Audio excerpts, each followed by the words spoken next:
लेकिन पत्रकार बंधुओं से मैं एक बात जरूर कहना चाहूंगा कि अब अगर ईडी और सीबीआई की जांच किसी के ऊपर चले तो आप मान लेना, दो भारतीय जनता पार्टी इस देश के अंदर चल रही है। एक भारतीय जनता पार्टी नरेंद्र मोदी और एक Bharatiya Janata party ED CBI गुट। और इसका एक ही काम है, क्योंकि प्रधानमंत्री कोई हथियारबंद गुंडे तो रख नहीं सकते कि भाई कहे कि जाओ आप किसी विधायक को पकड़ के लाओ, किसी मंत्री को पकड़ के लाओ, गन पॉइंट पे उसको शामिल करा लो। तो उन्होंने एक जांच एजेंसी बनाई, ईडी सीबीआई, और कहा कि विधायकों को तोड़ो, दलों को तोड़ो, लोकतंत्र को खत्म करो, संघीय ढांचे को खत्म करो। तो ईडी और सीबीआई से देश के अंदर दलों को तोड़ने और विधायकों को धमकाने का एक माध्यम बन गया है। आम आदमी पार्टी के बहादुर नेता मनीष सिसोदिया और सत्येंद्र जैन इनके आगे नहीं झुके, टूटे नहीं। बहुत कोशिश इन लोगों ने की दिल्ली के अंदर तोड़फोड़ करने की, सफल नहीं हुए वाजपेयी। आम आदमी पार्टी और अरविंद केजरीवाल एक ऐसे नेता है, हम लोगों पर चाहे जितने मुकदमे करो, चाहे जितनी प्रताड़ना दो, आपने 45 विधायकों पे दिल्ली के अंदर मुकदमे लिखे, हमारा कोई विधायक नहीं टूटा। आपने हमारे मंत्रियों पे फर्जी मुकदमे लिखे, हमारा कोई मंत्री नहीं टूटा। 36 किलो वजन कम हो गया सत्येंद्र जैन का, इतनी प्रताड़ना आपने दी, लेकिन मजबूती से वो खड़े रहे। इसलिए ये मोदी वॉशिंग पाउडर ये दिल्ली में फेल हो जा रहा है। यहां पर कोई दागदार है नहीं, तो दाग धुलने की जरूरत है नहीं, तो इसलिए इस वॉशिंग पाउडर की यहां जरूरत नहीं पड़ रही। पूरे देश में मोदी वॉशिंग पाउडर से अपना काम प्रधानमंत्री जी, और ये चुनाव का मौका है, तो अब तो चुनावी बम्पर ऑफर आया है मोदी वॉशिंग पाउडर का। चाहे जितना खरीदिए, चाहे जैसे पाप धुलवाइए। तो इसलिए कम से कम आज के बाद नैतिकता की, ईमानदारी की, भ्रष्टाचार के खिलाफ लड़ने की दुहाई देना प्रधानमंत्री को बंद करना चाहिए, वरना वो अब हंसी के पात्र बन गए हैं। उनके भक्त बेचारे 3-4 दिन से सदमे में हैं। जो लोग, किरीट सुमैया तो बेचारा छुपा छुपा फिर रहा है, वो लोग सदमे में हैं कि बताओ, जिन लोगों को गालियां दे रहे थे अब उन लोगों को गले लगाना पड़ेगा, जिन लोगों को गालियां दे रहे थे अब उनको लाइन में खड़े होकर माला पहनानी पड़ेगी, जिन लोगों से लड़ाई लड़ रहे थे अब उन्हीं लोगों के सामने लाइन में लगना पड़ेगा। तो मुझे ये बात कहनी थी।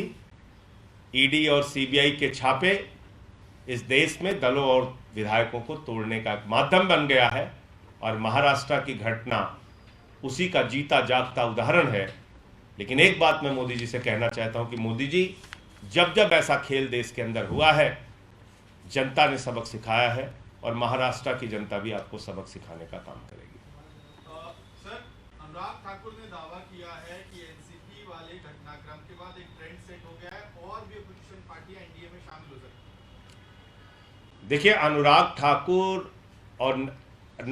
ठाकुर तो खैर छोटे नेता हैं। उनके जब प्रधानमंत्री नरेंद्र मोदी खुद ही ये बात कह रहे हैं चिल्ला चिल्ला के कि एक भी भ्रष्टाचारी नहीं छोड़ूंगा, हर भ्रष्टाचारी को बीजेपी में शामिल करूंगा, तो फिर वो ठीक ही कह रहे हैं कि जहां जिस पे भी होगा झूठे मुकदमे लिखो, किसी को भी फंसाओ, किसी के यहाँ ईडी भेजो, किसी के यहाँ सीबीआई भेजो, और दलों को तोड़ने का काम करो।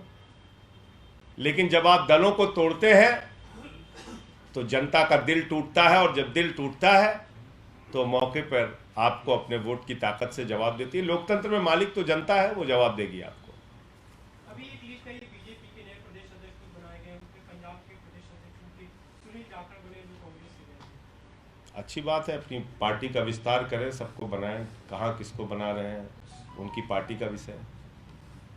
2040 से पहले आपको लगता है कि आम आदमी पार्टी की 2 स्टेट में सरकारें हैं, अब पार्टी इमर्ज कर रही है, लेकिन आपकी पार्टी पे भी दोबारा निशाना साधने की कोशिश की जा सकती है? आपने कुछ महीने पहले तो आरोप लगाया ही था, क्या आगे भी आपको लगता है कि आप पर भी इस तरीके की कोशिशें हो सकती हैं? देखिए, जब हम कह रहे थे तो आप लोग हमारी बात नहीं मान रहे थे। ये पूरे देश में यही धंधा कर रहे हैं। 2014 से ये वॉशिंग पाउडर जब से आया है, मोदी वॉशिंग पाउडर, इसका काम ही यही है। अब यहां दिल्ली में दिक्कत यह है, यहां कोई दागदार है ही नहीं है, यहां किसी पे कोई मामला है ही नहीं है। झूठे मामले लगाकर जिन लोगों को दबाने की कोशिश कर रहे हैं वो दब जा रहे हैं, यहां कोई दब भी नहीं रहा इनसे। तो इसलिए दिल्ली में इनका प्रयोग फेल हो गया और उसी हताशा में इन्होंने हमारे शिक्षा मंत्री को जेल में डाल दिया, हमारे स्वास्थ्य मंत्री को जेल में डाल दिया, तो यहां अपने हथकंडे अपना रहे हैं। आपका कुछ सवाल था? भारतीय जनता पार्टी की जो प्रवक्ता है गौरव भाटिया, उन्होंने प्रेस कॉन्फ्रेंस की थी रेल वाले मामले में, सुप्रीम कोर्ट में भी आ रहा था, उसे लेकर आपका क्या कहना है? देखिए, ऐसा है कि गौरव भाटिया, भारतीय जनता पार्टी, उनके नेता, उनको अपने गिरेबान में झांककर पहले देखना चाहिए। डेवलपमेंट के काम हमारी सरकार की प्राथमिकता में है। शिक्षा पे, स्वास्थ्य पे, बिजली पे, पानी पे, सड़क पे, जितना भी हमको काम करना हो रहा है हम कर रहे हैं। तो हम अपनी प्राथमिकताओं के हिसाब से कहाँ हमारा बजट लगना है, नहीं लगना है, वो हम तय करेंगे और इसके बारे में सरकार जवाब देगी न्यायालय को। भ्रष्टाचार का जिक्र भाजपाई कर रहे हैं। भाजपाई अब कम से कम भ्रष्टाचार के बारे में ना बोले तो अच्छा है। अली बाबा और 40 चोर की सरकार इस देश के अंदर चल रही है, पूरे देश ने देख लिया। और ये वो मोदी वॉशिंग पाउडर है, पहले इस्तेमाल करो फिर विश्वास करो। और नीचे लिखा हुआ है, हत्या का पाप धुलवाना है, लूट का पाप धुलवाना है, बलात्कार का पाप धुलवाना है, भ्रष्टाचार का पाप धुलवाना है। सारे पाप धुलने की गारंटी, चुटकियों में सारे पाप धुले, मोदी वॉशिंग पाउडर। इसलिए भाजपाइयों को अब कम से कम भ्रष्टाचार के बारे में बोलने का हक नहीं है। उनको सारे लोगों की फोटो अपने गले में टांग कर टहलना चाहिए। पूरब से लेकर पश्चिम तक, उत्तर से लेकर दक्षिण तक मैंने बता दिया सारे नाम। इनकी सबकी फोटो अपने घर में लगाओ भाजपाइयों, एक एक कार्यकर्ता अपने घर में लगा के इनको रोज माला पहनाया करे। ये सारे तुम्हारे लिए आदरणीय है।